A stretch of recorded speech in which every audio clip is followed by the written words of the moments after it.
Tama ba ang sinasabi ng iba, love? Na pag expensive gifts is the sure way to a woman's heart. Wow. If pwedeng bumalik at mag-connect tayong dalawa. Kumbaga, pakibalot na lang.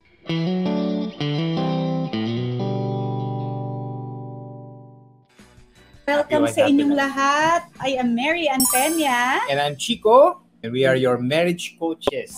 But before that, we would like to invite you, if you haven't subscribed to all our social media accounts, don't forget to like, share, and nandyan naman po kaming lahat sa ating social media platforms. Yes, okay, eto importante talaga po ito because alam naman po natin na pag work from home, I'm sure the others are still work from home. Ang nangyayari po, minsan dito na nga tayo sa bahay 24/7, pero bakit parang hindi pa rin tayo konektado with our spouse or sa ating asawa? Kaya ang title natin ngayon ay Ibalik ang Spark!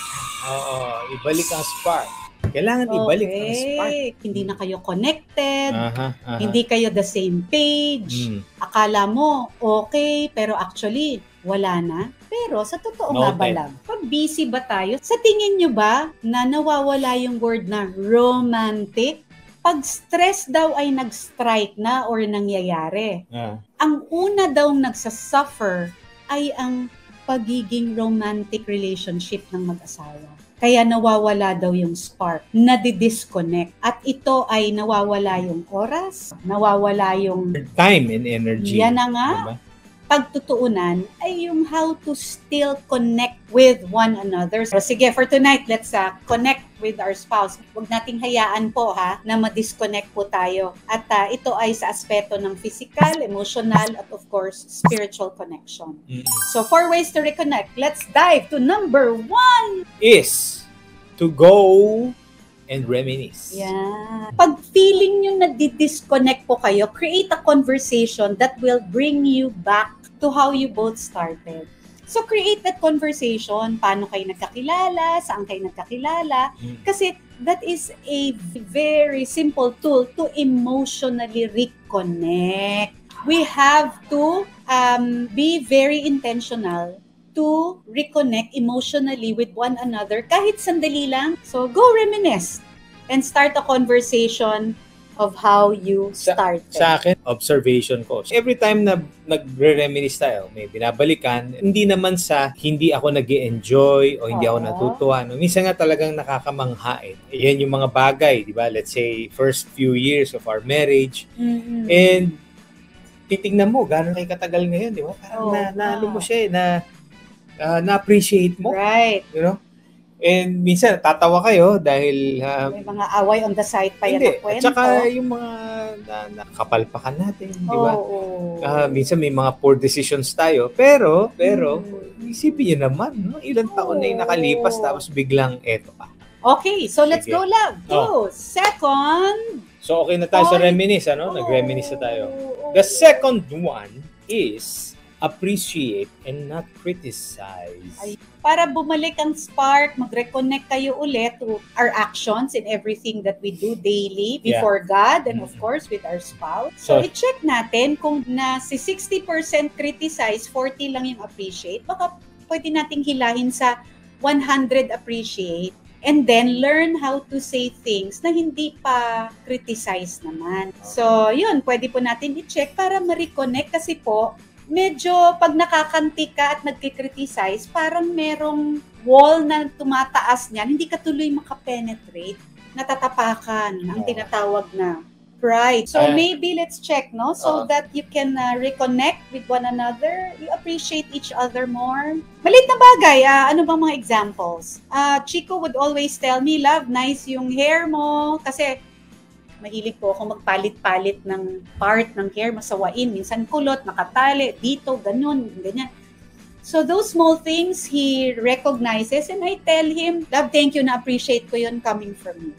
Alam niyo pang isang magandang gawin din is to give your spouse a tight hug. Hug each other. What's next? Holding hands. Nakahug na nga, holding hands pa. Alam na nila yun. So again po, ang goal natin is to appreciate and not criticize. Yun. Kung paano po, unique po ang bawat isa sa atin at unique ang ating buhay may asawa. And I am sure kaya po ninyo yan. Let's move to number 3 on how to bring back that spark. And it's, what's our third point, love? Verbally say to your spouse how grateful you are. I so appreciate you. I'm grateful. May kilig, pero iba po yung ganito, yung love. I so appreciate you. Maraming salamat sa pag-take care sa ating pamilya and I'm very grateful to God for you. Wow. Sarap pakinggan, di ba? Kaya, Kilig practice. Ka dun, eh. Yeah. Naiintindihan ko po yung iba, hindi sanay, no? Pero, subukan nyo lang po. Please, let me encourage you. Kami ni Chico. Just try it. Para po sa mga bago po sa inyo ito at gusto nyo pong subukan so that continuously you will have that connection in the area of just being grateful, practice it for 7 days. 7 days. At tingnan nyo on the 8th, magsimula po kayo sa maliit na bagay. Isip po kayo, what are the things, tanungin nyo po ang sarili, na grateful po kayo sa inyong asawa. This is one thing. Ito, we're grateful, but unang-una, maging grateful tayo. Sabihin natin yan, Lord, salamat. Kanino tayo grateful muna? Kay Lord muna. Huwag natin kakalimutan ng ating Panginoon. Pwede pong magsimula, naintindihan ko po, no? Para sa mga na-practice na ito, ang sabi nga nila ay no-brainer na. Pero paano kung hindi nga po sanay, hindi sila touchy, hindi sila showy? I-try nyo po ito. Kumuha po kayo ng lapis at papel. Start nyo po muna, magsulat po kayo. I challenge you. And then you ask yourself, what are the things na pinasasalamatan ko sa asawa ko? At makikita nyo po marami. Mag-start po kayo doon, tapos yung isa po, kunyari, na-appreciate nyo, grateful kayo na tumutulong siya sa gawaing bahay. Di sasabihin po ninyo na grateful ako na tinulungan mo akong maghugas ng plato. Para sa iba, yun lang. Ay, hindi Sa akin, malaking bagay yun So, maging grateful po tayo at sabihin natin. Shout out po sa lahat ng housewife na katulad ko. And also to those working wives. So, God bless you. The last one, number 4. Show how much you care. Huwag puro salita. Ayan. Oo. Ipakita mo. Mainam na ipakita nito sa gawa. Diba? Right.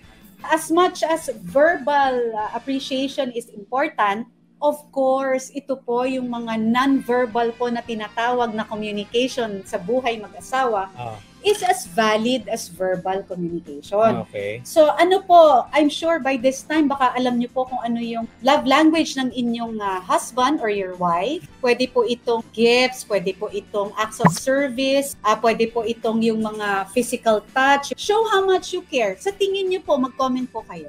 Yan. Ito nga sabi ni... Paano nyo maipapakita that you care for your spouse? Or pwede ding, kung may budget, may extra, no, na meron tayong naitabi. Ang tawag po namin dito ni Chico, let's say, pag lumabas po kayo, pwede kayong bumili ng pasalubong sa saya. Okay. Na yung mga ang love language nila ay gifts, hindi naman po kailangang mahal ha. Kunyari, mahilig ba siya sa bread, pandesal, mag-uwi kayo ng konting pandesal. Kung ano yung mga favorite? Nung araw, ganun Ito po yung tinatawag na it's thought yung naalala mo. May natutunan kayo ngayong gabi ha. Pasalubong sa saya.